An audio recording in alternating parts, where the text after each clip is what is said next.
એમની પાસે જે બચી ખુશી જમીન છે એ પણ આજે સ્ટેચ્યુ ઓફ યુનિટી બનાવીને સરકાર એને છીનવી રહી છે। આજે રોજના આવા લોકડાઉનની અંદર રોજના ઝઘડા ચાલે છે, સરકાર જોડે, પ્રશાસન જોડે, પોલીસ જોડે ઘર્ષણો થાય છે। લોકડાઉન કરીને આજે આ 6 ગામની જમીનો પર સરકાર તરાપ મારી રહી છે। મળી જશું પણ અહીંથી અમારો વિસ્તાર અમે અહીંથી છોડીને અમારી જન્મભૂમિ, અમારા દેवस्थानों, અમારો नदी किनारो छोड़ीने અહીંથી કદાપि कोई जगह અમે જવાના નથી। आदिवासी अपनी भूमि बचाने के लिए जिस प्रकार से संघर्ष कर रहा है, उसके देखते हुए लगता है कि वहाँ के आदिवासियों के साथ आज पूरे देश के आदिवासियों को खड़ा होना चाहिए। क्योंकि अगर आज हम केवड़िया क्षेत्र को नहीं बचा सके तो आने वाले दिनों पे इस ही प्रकार डेवलपमेंट के नाम से, प्रवासन के नाम से, होटल मोटल डेवलपमेंट के नाम से आदिवासियों की भूमि ऐसे ही जबरन छीन ली जाएगी। नमस्कार, जोहार साथियों, सबको आपकी जय जय आदिवासी। मैं डॉक्टर जितेंद्र वसावा, आदिवासी भारत चैनल में आप सबका स्वागत है। हमारे साथ आज बातचीत करने के लिए डॉक्टर राज भाई हमारे साथ है, डॉक्टर शांतिकर वसावा जो सामाजिक कार्यकर है वो हमारे साथ है।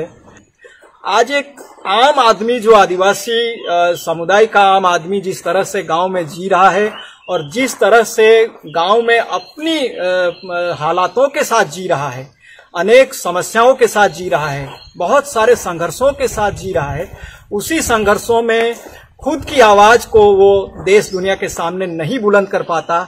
ऐसी जो दबी आवाजों का एक प्रतिनिधित्व करने वाले हमारे साथी आज हमारे साथ है। तो आज जो खास हम बातचीत करने वाले हैं वो 4 मुद्दों के ऊपर बातचीत करेंगे।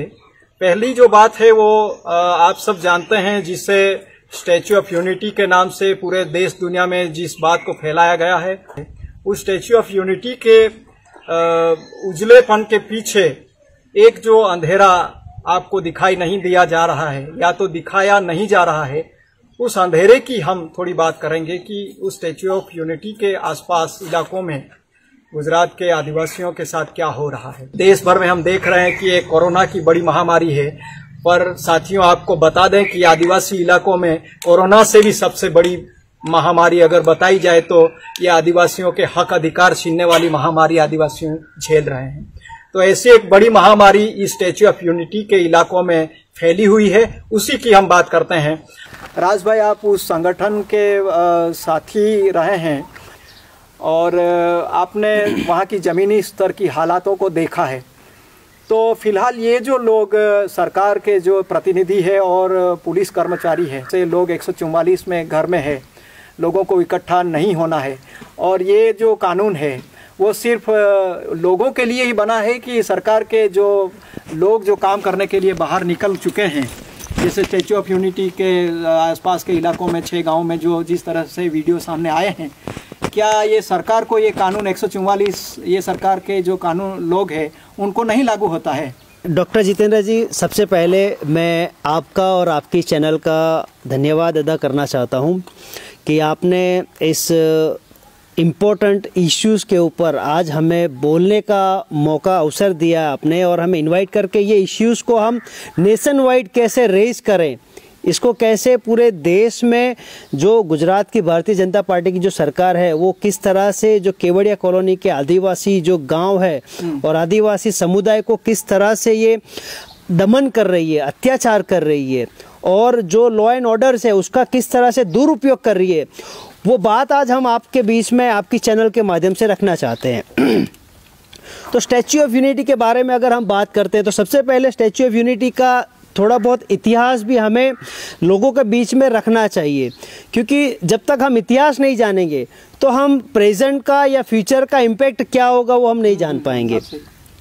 तो बेसिकली ये जो स्टैच्यू ऑफ यूनिटी दुनिया का टॉलेस्ट स्टैच्यू, जिसकी हाइट करीबन 597 फीट करीबन 182 मीटर की है और इसको बनाने के लिए करीबन 3,500 करोड़ की लागत हुई है।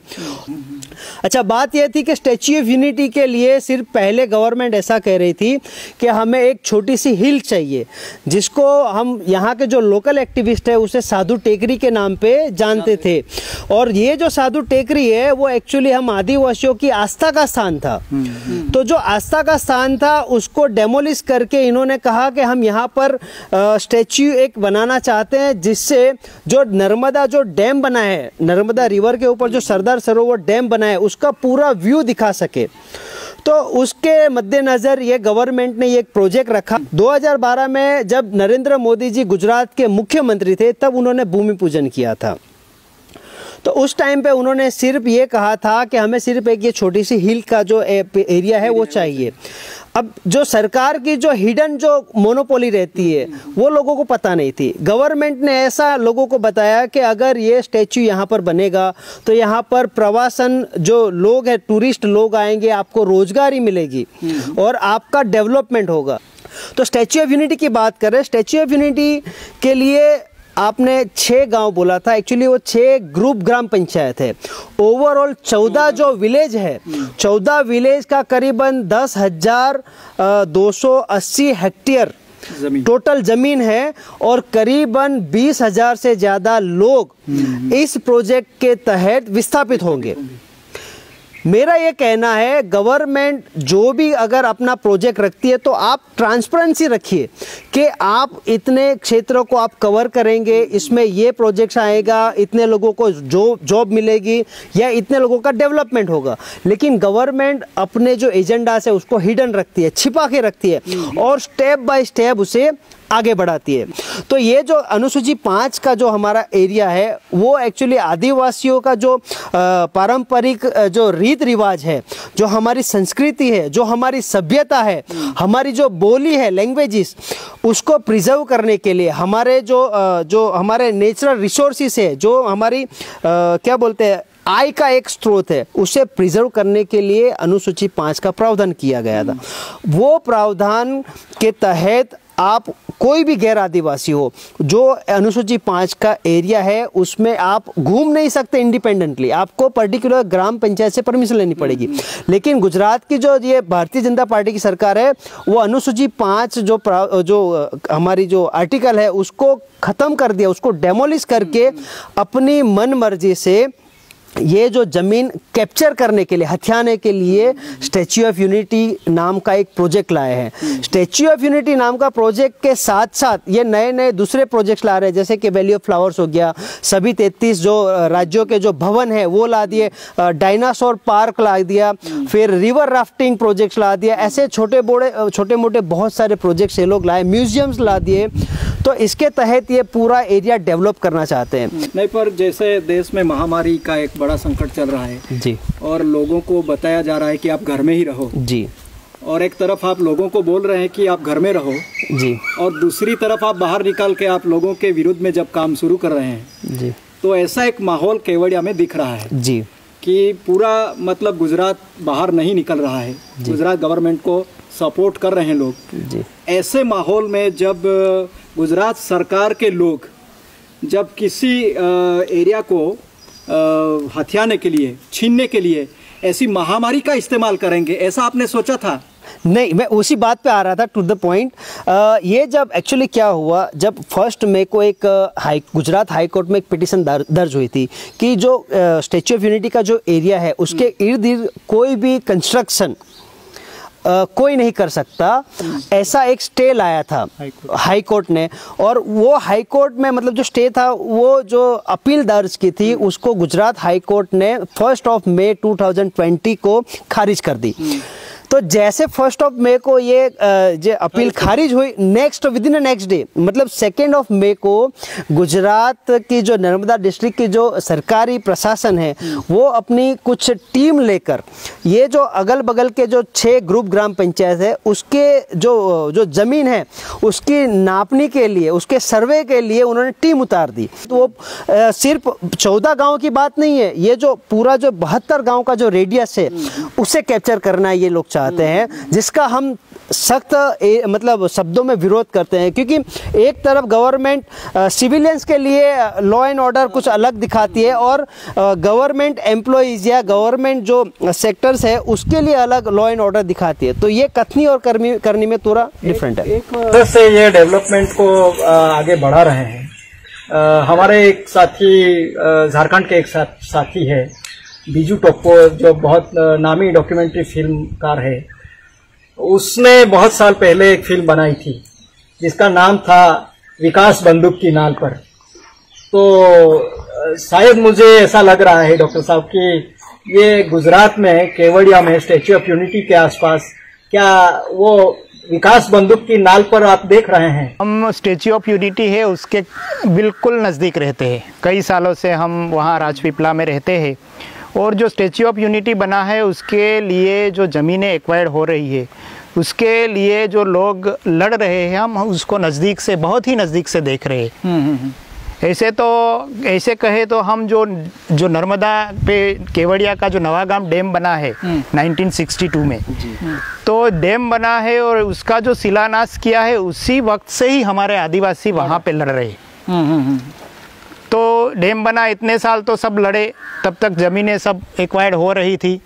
डैम बनाने के लिए जो साधन रखना था उसके लिए ज़मीनें एक्वायर्ड नहीं हुई, लेकिन साधन रखने के लिए 6 गांव की ज़मीन ली गई थी।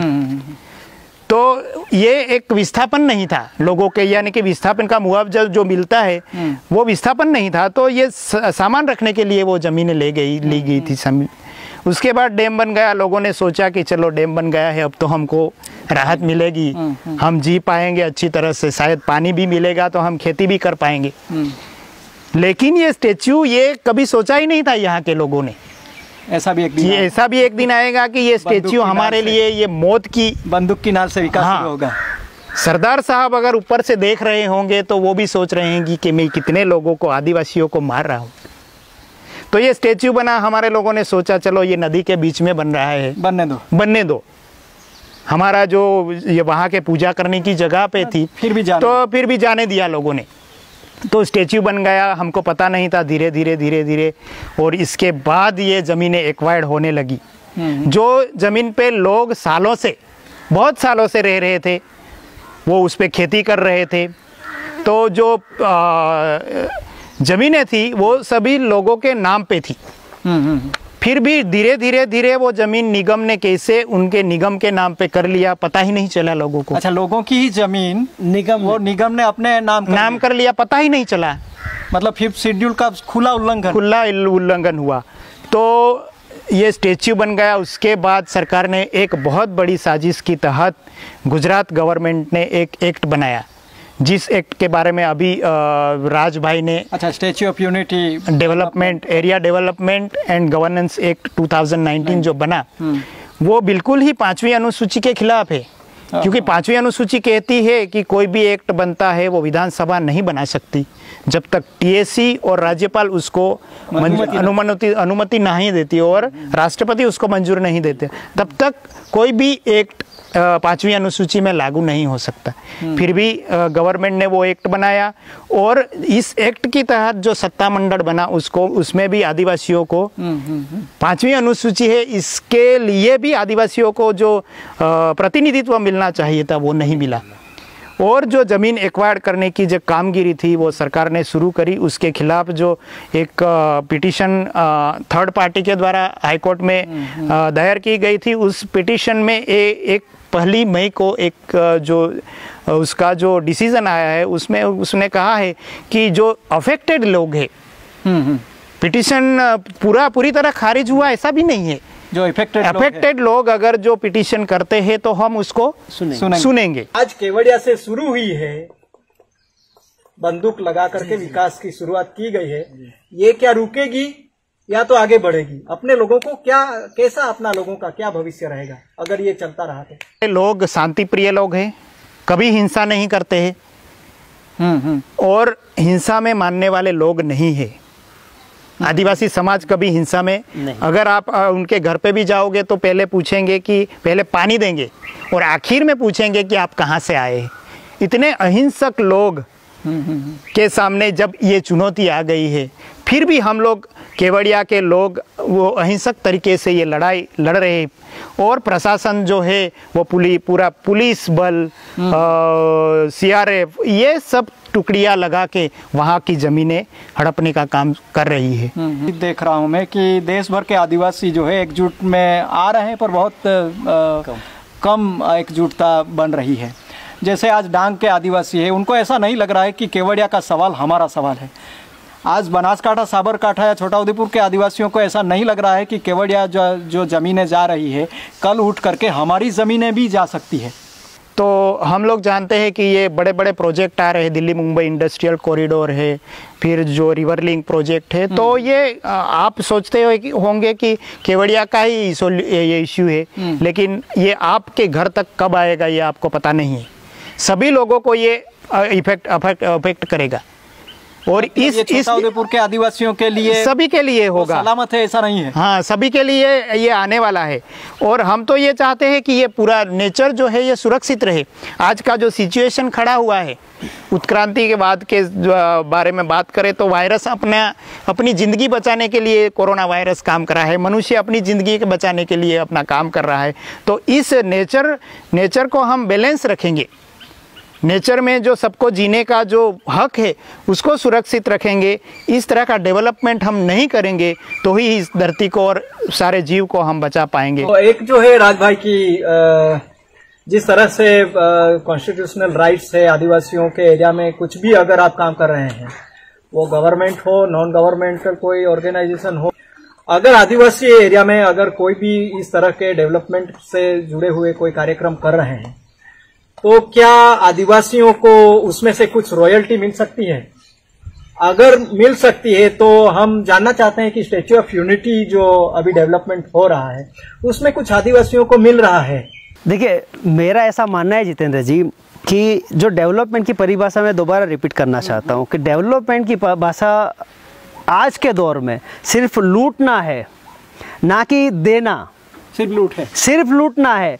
वैसे संविधान की गाइडलाइन के मुजब और अनुसूची 5 के प्रावधान के मुताबिक जो भी वहाँ से रेवेन्यू जनरेट होती है उसकी 33% जो भी रेवेन्यू होगी वो वहाँ की लोकल ग्राम पंचायत को देनी चाहिए। मेरा कहने का दोबारा यही है कि जो लोग कितने सालों से उनका जो रीइन्वेस्टमेंट के लिए लड़ाई लड़ रहे हैं, उनको मुआवजे के लिए जो लड़ रहे हैं, वो मुआवजा अभी नहीं मिला, तो ये रेवेन्यू की तो बात बहुत दूर हो गई है। हाँ। आप समझ सकते हैं। हाँ। क्योंकि आप देखिए, जब उनको मुआवजे के तौर पर 7.5 लाख रुपए पर हेक्टर 7.5 लाख रुपए का उनको रकम देनी थी, करीबन 600 स्क्वायर मीटर का प्लॉट उनको मिल रहा था। फिर अगर कोई 15 साल की एज पर कोई पुख्त होता है, 18 साल की एज पर अगर कोई पुख्त होता है तो उसको 5 लाख रुपए की राशि स्वरोजगार के लिए गवर्नमेंट की तरफ से उनको देनी चाहिए थी, लेकिन आज तक वो मुआवजा उनको नहीं मिला है। तो मतलब स्टैच्यू ऑफ यूनिटी का जो रेवेन्यू जनरेट होगा उसकी तो बात ही नहीं है। अब देखिए ना, वो रेवेन्यू जनरेट हो रहा है, जो फंड यूज हुआ है वो स्टैच्यू बनाने के लिए वो गवर्नमेंट का यूज हुआ है, ठीक है। जो रेवेन्यू जनरेट हुआ है, जो रेवेन्यू आ रहा है वो किसी ट्रस्ट में जा रहा है, कोई कंपनियों में जा रहा है। आप समझ रहे हैं। उसके लिए प्रधानमंत्री जी उसके आई थिंक मुख्य उसमें भागीदार, मतलब जो भी एक मेंबर भी है। तो जो पैसा जो लागत हुई है वो सरकारी मतलब के पब्लिक का पैसा लगा है, और जो रेवेन्यू जनरेट हो रही है पर्टिकुलर कोई कंपनी ले रही है। अब देखिए ये किस तरह की लूट है। लूट वाला जो एक विकास का मॉडल है जी, मतलब वो देश में अब फैल रहा है धीरे धीरे, और वो सबसे ज्यादा जिन लोगों के पास संसाधन है जी, उन्हीं को मार झेलना पड़ेगा। मैं ये बात पे एक बात करूँ, अगर मैं आपके ऊपर टॉर्चर करता हूँ तो आप न्याय के लिए किसके पास जाएंगे? या तो पुलिस प्रशासन के पास जाएंगे, या सरकारी प्रशासन मतलब कि जो लीगल एड होगी, या सेशंस कोर्ट होगी, या हाई कोर्ट होगी। अगर सरकार ये कोर्ट और ये जो क्यों बना है पुलिस प्रशासन, क्योंकि वो ट्रांसपेरेंसी रखे, वो न्याय दे सके। लेकिन यहाँ पर सरकार भी उनकी है, पुलिस प्रशासन भी उनकी है, कोर्ट भी उनका है, तो हमारे जैसे आदिवासियों को न्याय कौन देगा? तो अगर हम सोशल मीडिया में या किसी इलेक्ट्रॉनिक मीडिया में अगर हम आवाज़ उठाते हैं, लोगों के बीच में जाकर उनको जागरूक करते हैं, तो हमारे जैसे सोशल एक्टिविस्ट के ऊपर नक्सलाइट्स का टाइटल लग जाता है, तड़ीपार का टाइटल लग जाता है। जबकि हम सिर्फ संवैधानिक तौर पर हम लोगों को उनके संवैधानिक अधिकारों की माहिती इंफॉर्मेशन दे रहे हैं। तो आप समझिए सरकार कितना दबाव बना रही है एक इश्यू को दबाने के लिए। मुझे लगता है कि ये जो डेवलपमेंट का जो एक बुलडोजर आदिवासी इलाकों में चलाने की कोशिश चल रही है, क्या कॉन्स्टिट्यूशनल के प्रावधान होते हुए भी ये बुलडोजर क्या चलता रहेगा, या कुछ ऐसे प्रावधान है या ऐसी कोई उम्मीद है संविधान की प्रावधान के होते हुए, कोई ऐसी उम्मीद दिख रही है कि आदिवासी इस बुलडोजर के नीचे दब ना जाए और कुछ बच जाए? ऐसा लगता है कि देश में जो लोकशाही है वो संविधान से बची है, लेकिन जब आदिवासी क्षेत्रों की बात आती है तो आदिवासी क्षेत्रों के लिए जो भी कानून बना है या फिर ऑनरेबल हाई कोर्ट के, सुप्रीम कोर्ट के जो जजमेंट आ रहे हैं, तो वो आदिवासी क्षेत्र में संवैधानिक जो अधिकार दिए 5वीं अनुसूची में, वो 5वीं अनुसूची का कहीं भी रिफेर नजर नहीं आता है। और संविधान का जो अधिकार है 5th शेड्यूल का, वो 5th शेड्यूल को बाइकआउट करके आदिवासी क्षेत्रों के लिए जजमेंट दे रहे हैं। जैसे कि हमने जंगल जमीन के बारे में पहले जजमेंट ऑनरेबल सुप्रीम कोर्ट का देखा, तो जैसे बाद में सर्वे हुआ कि तकरीबन 60 लाख आदिवासी को वो जजमेंट इफेक्ट कर रहा था, और सारा जो वो आदिवासी क्षेत्र था वो 5th शेड्यूल अंतर्गत वो क्षेत्र आता है। फिर भी वो जो पिटिशनर रहे होंगे या फिर जो डिफेंडेंट जिसने डिफेंड किया होगा, उन लोगों ने वो संवैधानिक जो प्रणाली है आदिवासियों के लिए 5th शेड्यूल का, उसमें कोई बात नहीं रखी। सवाल है दूसरा, एक जो हम 5th शेड्यूल की बात करते हैं, तो अभी जो केवड़िया की बात की, तो मुझे ऐसा लगता है कि उनको केवड़िया में 5th शेड्यूल ऑलरेडी लागू है, गुजरात में ट्राइबल एडवाइजरी काउंसिल बन रही है, तो हमें ये भी सोचना चाहिए ट्राइबल एडवाइजरी काउंसिल क्या उनको कंसेंट दे रही है, क्योंकि ट्राइबल एडवाइजरी की कंसेंट के बगैर तो वहां कुछ होगा नहीं। बिल्कुल, या तो सिग्नेचर लिए जाते होंगे या फिर कॉन्फ्रेंस होती होगी, मीटिंग होती होगी, कुछ तो होता होगा, लेकिन हमारे जो जनप्रतिनिधि है वो भी इस बात को सामने नहीं ला रहे हैं। तो मुझे ऐसा लगता है कि एक बार समाज को खड़ा होकर ऑनरेबल हाई कोर्ट या ऑनरेबल सुप्रीम कोर्ट में ये केवड़िया को लेकर सिर्फ 5th शेड्यूल को लेकर पिटीशन दायर करनी चाहिए। मतलब कानूनी तौर देखा जाए कि भाई हाई कोर्ट संवैधानिक जो अधिकार है 5th शेड्यूल, उसको किस तरह डिल्यूट करती है, या फिर अगर हाई कोर्ट में अगर रिट हुई तो पार्टी टीएससी भी बनेगी, तो टीएससी उनका स्टेटमेंट फाइट करेगी ऑनरेबल हाई कोर्ट में तो भाई उन लोगों ने कंसेंट दी है या नहीं दी है, तो हमारे जो जनप्रतिनिधि है वो भी एक्सपोज हो गए समाज के सामने कि वो वहां जाके वो क्या कर रहे हैं। हम देख रहे हैं कि केवड़िया का जो डेवलपमेंट एरिया जो डेवलप हो रहा है, उसमें हमने सुना है कि अगर कोई बाहरी संगठन के लोग अगर उसी मुद्दे को हाईलाइट, उसी मुद्दे को सपोर्ट में, अगर वहां के लोगों के सपोर्ट में अगर जा रहे हैं, तो वहां के प्रशासन द्वारा ऐसे संगठन के लोगों को रोका जाता है, बाहरी संगठनों के सपोर्ट ना मिले, ऐसा एक माहौल बनाया जा रहा है, ऐसा हम सुन रहे हैं। तो ये क्या सच में इस तरह से गवर्नमेंट पेश आ रही है संगठनों के साथ?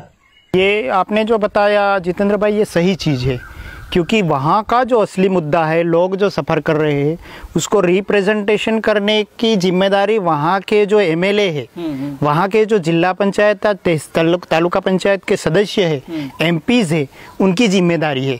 लेकिन वो लोग गवर्नमेंट में इस तरह से रिप्रेजेंटेशन करने हैं कि केवड़िया में सब कुछ अच्छा है, हम वहाँ पे रोजगार दे रहे हैं, तो लोगों की जो समस्या है गवर्नमेंट के पास पहुँची नहीं है। तो गवर्नमेंट इस तरह से बताती है कि हमारे पास तो कोई सवाल ही नहीं केवड़िया के लोगों को। लेकिन जो जनप्रतिनिधि है उनको ये सवाल ज़रूर खड़ा करना चाहिए। और बाहर के जो लोग आते हैं, बाहर का जो संगठन कोई मदद में आता है या कोई जो समाज सेवी लोग हैं, वो अगर हेल्प में जाते हैं तो उनको कोई दूसरी चीज़ों में उनको फंसा के उनको वहाँ से भगाया जाता है। और केवड़िया एरिया जो है ऑलरेडी 144 तो वहाँ कई समय से लगाया हुए, मतलब बाहर से लोग ना जाए इसके लिए वहाँ पे लगाई हुई है। तो जैसे 1997 में समता जजमेंट आया है सुप्रीम कोर्ट के द्वारा, तो सुप्रीम कोर्ट यही कहती है कि 5वीं अनुसूची में जो जमीनें है वो आदिवासी है, वो गैर आदिवासी नहीं ले सकता। गवर्नमेंट भी गैर आदिवासी है तो वो भी नहीं ले सकती। तो वो जो कानून जो वहाँ डिसीजन सुप्रीम कोर्ट ने दिया था उसको तो अभी तक लागू नहीं किया। और जैसे ही आदिवासी के खिलाफ 1 मई को डिसीजन आया, 2 मई को आप जमीनें वहाँ पे हड़प करने के लिए शुरुआत कर देते हैं। तो ये कैसा दोहरी नीति है कि आदिवासियों के लिए जो कानून बनते हैं वो कभी आप इम्प्लीमेंट नहीं करते और उनके खिलाफ जो आता है वो दूसरे दिन आप लग जाते हैं। तो ऐसे दोहरे मापदंड नहीं होने चाहिए। जो भी कानून बनता है वो सबके लिए बराबर है। तो ये हम ये सोचते हैं कि ये कोरोना का जो संकट है पूरे विश्व में, आदिवासी तो इस संकट से शायद बच जाएंगे। ये डेवलपमेंट नाम का जो वायरस है उससे आदिवासी जिंदा नहीं रहेगा, ऐसा मुझे लग रहा है। आदिवासी संबंधित सभी खबरों से जुड़े रहने के लिए आदिवासी भारत चैनल को सब्सक्राइब करें, लाइक करें और कमेंट बॉक्स में अपनी राय जरूर लिखें। तब तक के लिए सबको आपकी जय जोहार, जिंदाबाद।